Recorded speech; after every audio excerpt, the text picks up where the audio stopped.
Another of the hallmarks of life is that all life requires energy and has metabolism. The term metabolism refers to all the chemical reactions going on inside a cell. The goal of metabolism for living things is to maintain homeostasis, which means steady state. In other words, cells must maintain a stable internal environment to survive. When a cell's homeostasis is altered, the cell does not function properly. As the textbook states, you and all other organisms keep conditions in the internal environment within a range that favors cell survival. When we get sick with the flu, for example, and suffer from fever, the internal environments of some of our cells are not in homeostasis. Maintaining homeostasis requires energy. Thus, homeostasis, energy, and metabolism are three important defining features of life. Chapter 4 describes energy and metabolism, whereas Chapter 5 describes two biological processes: photosynthesis, a process that captures energy for cells, and 2, cell respiration, a process that allows that energy to be released by the cell. Without photosynthesis and cell respiration, life on Earth would not exist as we know it. Okay, let's take a look at photosynthesis. It's a two-step process. Step 1 is called the light reactions. Step 2 called the light-independent reactions, or sometimes we simply call it the Calvin cycle. Or sometimes it's called the carbon fixation cycle, as we'll see why that is in a few minutes. Let's take a look at the light reactions.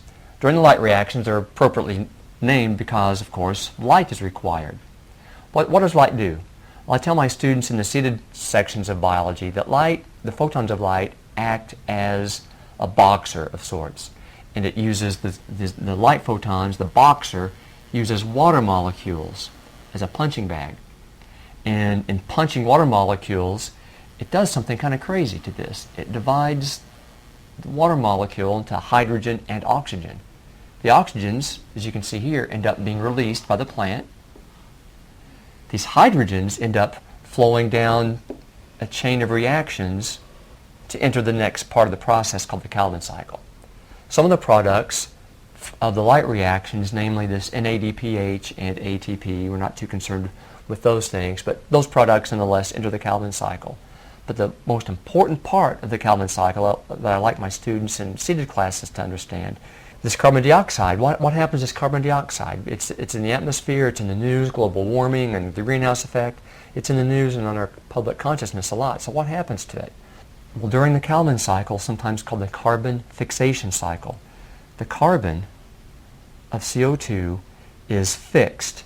That's a biological term that, to be very simple, that means that the carbon dioxide is removed and placed someplace else. In this case, it's placed right here. This growing molecule of glucose, C6H12O6, of course, is glucose. So these 6 carbons of glucose at one time were here in 6 different molecules of carbon dioxide. So I think that's really super neat that the food we eat contains a backbone of carbon that at one time was carbon dioxide in your lungs that you exhaled. This glucose, we'll also just call that the food. That's the food that almost all living things on Earth require to break down into energy molecules called ATP. And it's ATP molecules that living things require to do the work they need to do. So let's take a look at that process, an overview of cell respiration.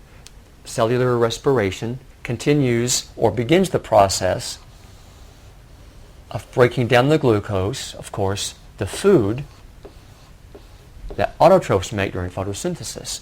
And all organisms use glucose, well, I should say nearly all organisms use glucose to generate these molecules of ATP.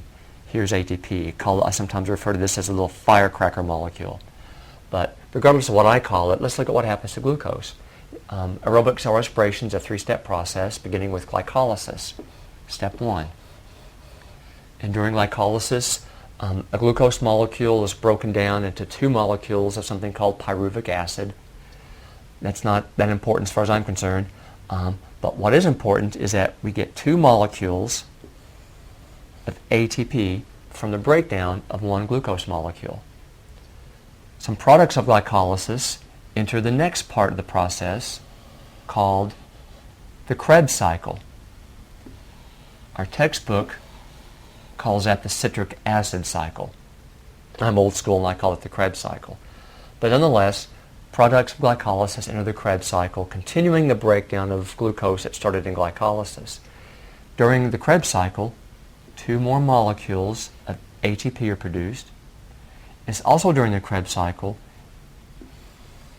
that carbon dioxide is released. So the carbon dioxide that almost all organisms release as they continue the breakdown of glucose, almost all that comes from the mitochondria of the cell as the Krebs cycle continues. Finally, the electron transport chain.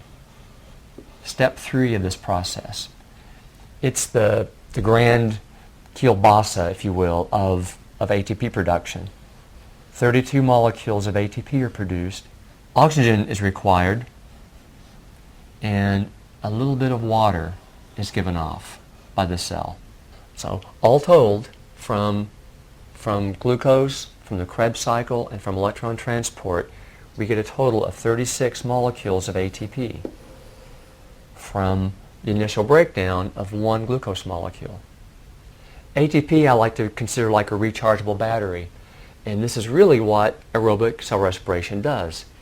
ATP, a fully charged battery, and this fully charged battery is totally ready to get work done by the cells in any organism, in your leg muscles, for example.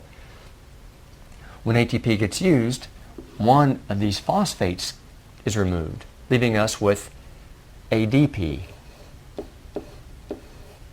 adenosine diphosphate. So if we wanted to be really, really brief about the entire process of aerobic cell respiration is really just the formation of ATP from a molecule of ATP. In other words, we recharge the ATP battery. And we do that by eating food. We eat glucose that autotrophs make for us. I like to talk about the interrelatedness of these 2 processes. Here we see photosynthesis. Of course, we know photosynthesis provides oxygen for us and it provides glucose as the food. We know, we just saw through aerobic cell respiration, that mitochondria require the oxygen to break down the glucose, and of course glucose is required to start the process. We get carbon dioxide and water as byproducts of cell respiration, which of course are important components for photosynthesis. You know, photosynthesis requires water and it requires carbon dioxide. Now of course photosynthesis requires water, but usually rain supplies that water, not the water that you exhale.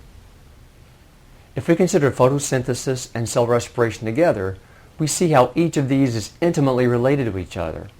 Photosynthesis requires carbon dioxide to make sugar, and in the process of making sugar, oxygen is released from the cell. Aerobic cell respiration requires oxygen and releases carbon dioxide. Such interdependence is shown on page 88 of the textbook. As you study chapters 4 and 5, consider that the oxygen you inhale comes from the cells of autotrophs as they make sugars. Further consider that the carbon you exhale as carbon dioxide will someday end up as a carbohydrate molecule in someone's breakfast cereal or your tuna sandwich.